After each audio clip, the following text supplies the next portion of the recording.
For planting, we usually use putting bags and propagating the seeds. So after that, we ensure that we take them to the restoration site. And this is one of the sites that we planted today.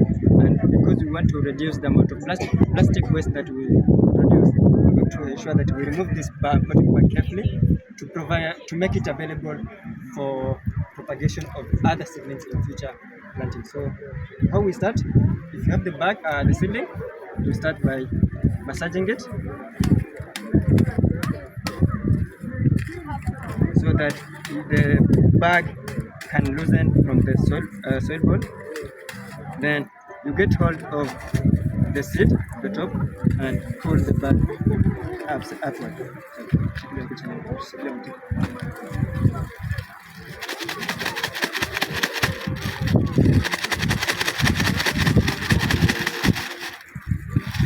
That's how we do it.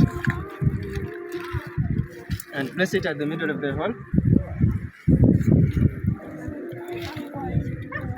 Then return back the soil.